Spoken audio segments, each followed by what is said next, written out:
ไม่ใช่บอใบไม้นะ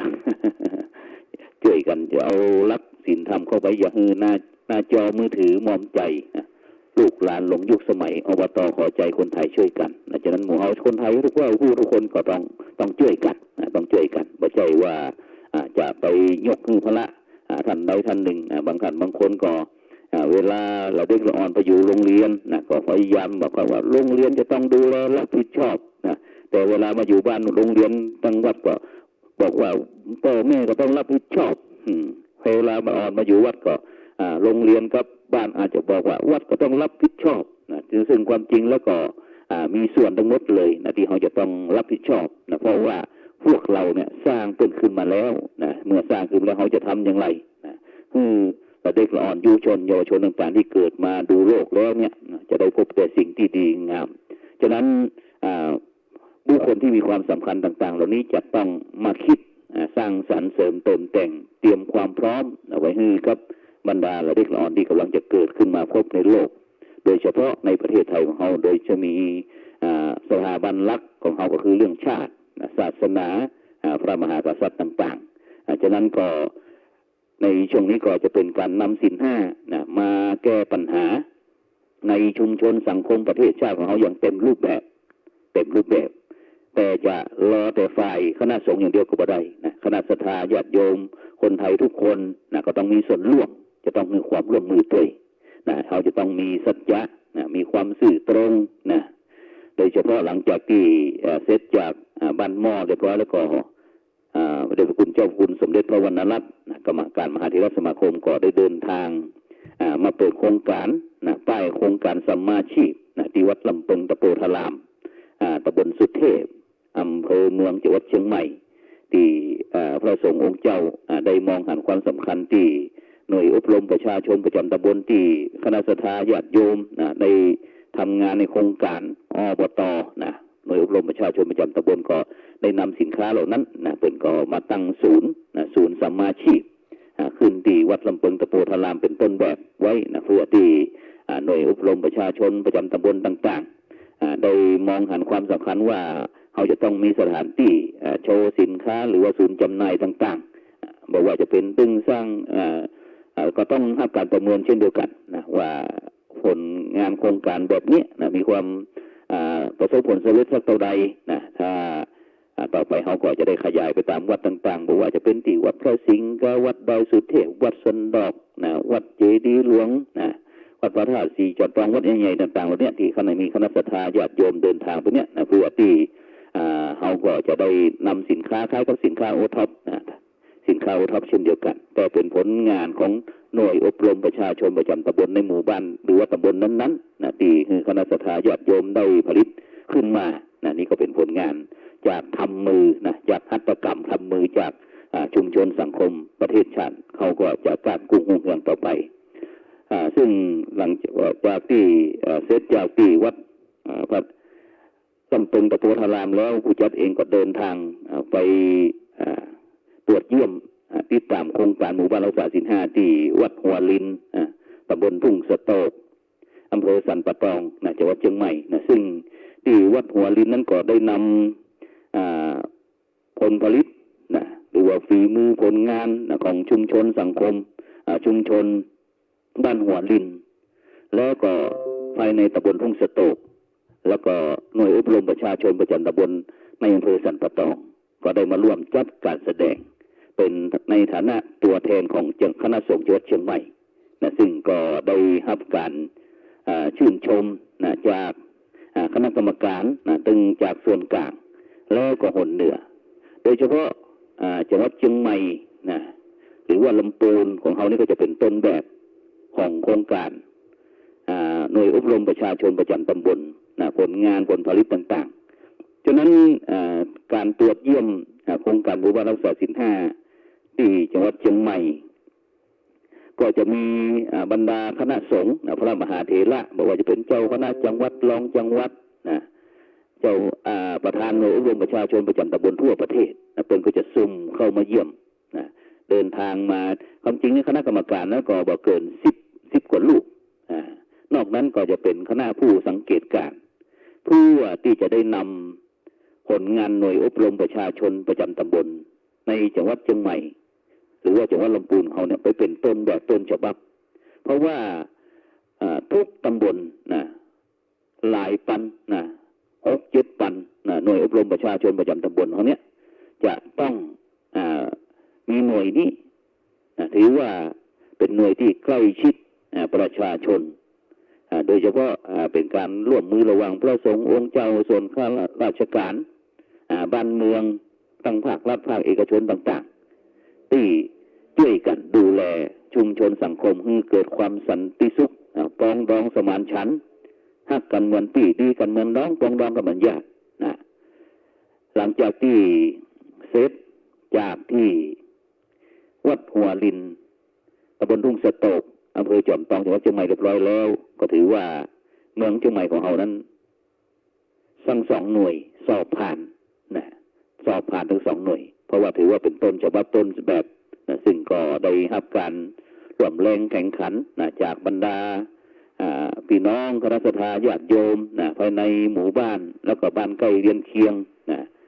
หมู่บ้านต่างๆนะก็ได้มาแสดงบางของกับหมู่บ้านที่บ่ได้มาแข่งขันก็มาหอมด้วยนะมาฟ้อนปากันฟ้อนหมู่บ้านนั้นหมู่บ้านนี้นะซึ่งบางโครงการนั้นก็ได้ออกเกียรติบัตรยกย่องเชิดชูในการที่ให้ความร่วมมือในแสดงออกได้ทำหน้าที่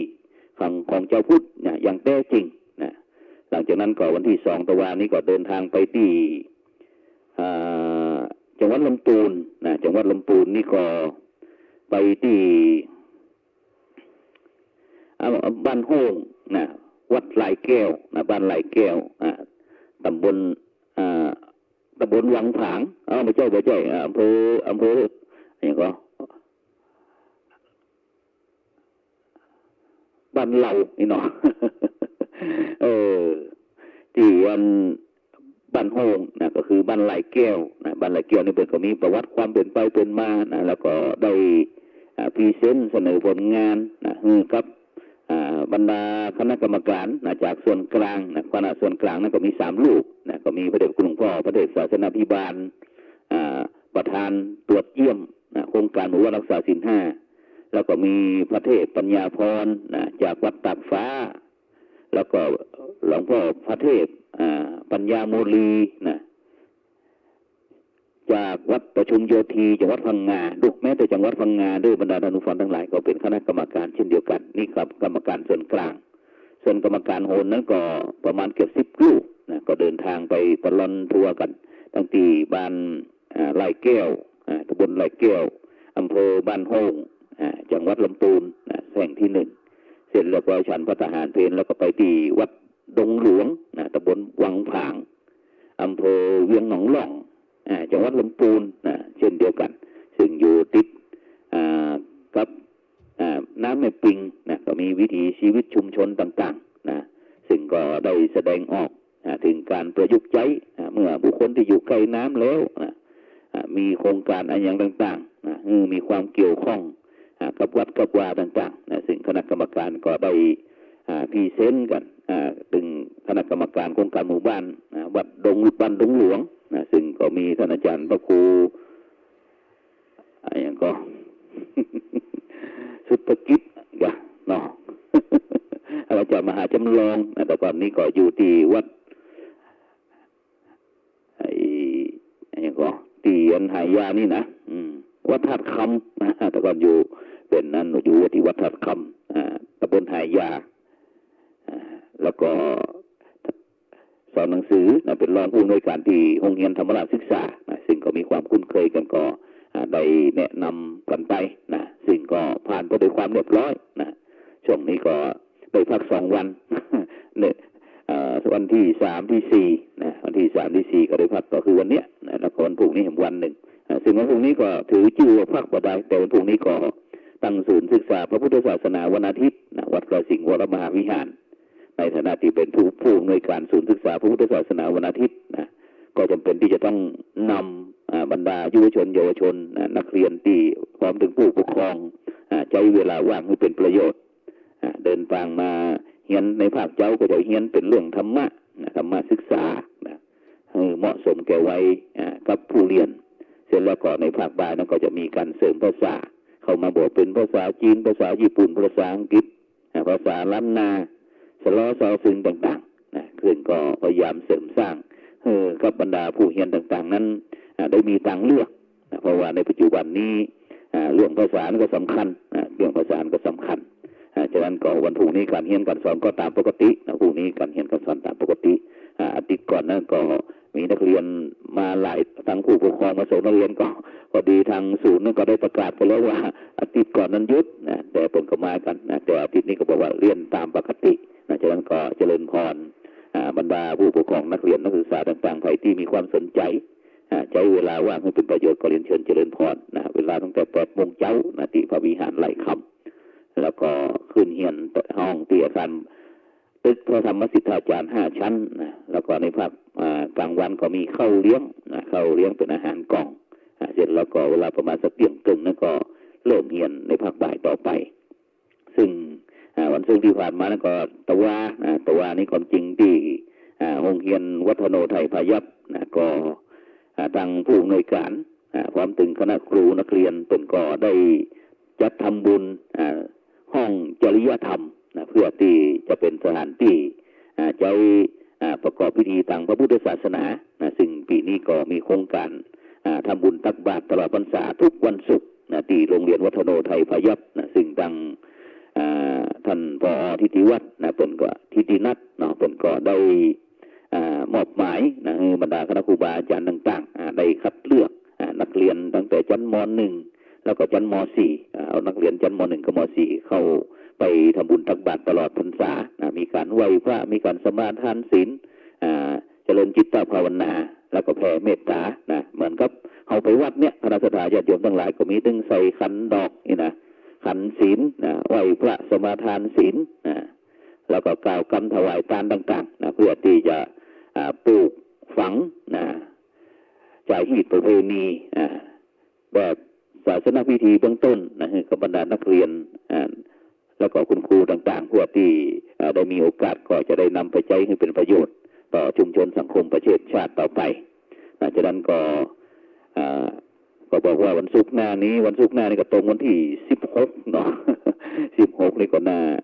จะพยาวันที่9ที่9นี่ก็น่าจะเพราะว่าวันที่10นี่ก็ทางคณะสงฆ์แห่งประเทศไทยนะก็ได้มอบหมายเจ้าคณะหนนะบอกว่าหนเหนือหนใต้หนกลางนะไปประกอบพิธีเจริญพระพุทธมนต์นวคหะนักขหายุสมาธรรมถวายสมเด็จจัดพิธีเจริญพระพุทธมนต์วัคคหายุสมาธรรมถวายพระพรชัยมงคลแด่สมเด็จพระนางเจ้าสิริกิติ์พระบรมราชินีนาถพระบรมราชชนนีพันปีหลวงเนื่องในโอกาสวันเฉลิมพระชนมพรรษา12 สิงหาคมปีพุทธศักราช2562ซึ่งคณะสงฆ์คนเนี่ยก็คือตั้งแต่จังหวัดนครสวรรค์ขึ้นมานะเจ้าคณะจังหวัดรองเจ้าคณะจังหวัดต่างๆความตึงส่วนราชการนะเป็นก็จะมาร่วมกันประกอบพิธีเจริญพระพุทธมนต์ที่วัดสวนดอกพระอารามหลวงตำบลสุเทพอำเภอเมืองจังหวัดเชียงใหม่เริ่มเวลา9 โมงเป็นต้นไปจากนั้นก็เชิญคณะสัตยาประชาชนพุทธศาสนิกชนต่างๆที่ได้มีโอกาสจะไปร่วมประกอบพิธีเจริญพระพุทธมนต์ถวายแก่พระองค์ท่านเนื่องในวันเฉลิมพระชนมพรรษา12 สิงหาคมก็เรียนเชิญเจริญพรได้ที่วัดสวนดอกตำบลสุเทพอำเภอเมืองจังหวัดเชียงใหม่ในวันที่10 สิงหาคมพุทธศักราช2562เวลา9 โมงเป็นต้นไปที่พระวิหารหลวงวัดสวนดอกซึ่งในค่ำคืนนี้ก็เวลาหมดเวลานำรายการส่องธรรมจากบรรดาท่านผู้ฟังไปก่อนพรุ่งนี้เขาก็พบกันใหม่สำหรับในค่ำคืนนี้ก็ขอกล่าวว่าธรรมะสวัสดีขอเจริญพรเอาทุกคนเรียกสั้นๆว่าอปตสมเด็จปืนวัดสามพระยา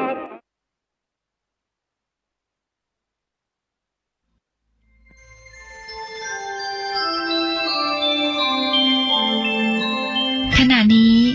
ท่าน กำลังฟังสถานีวิทยุกระจายเสียงคลื่นเพื่อการศึกษาพระพุทธศาสนาและวัฒนธรรมระบบ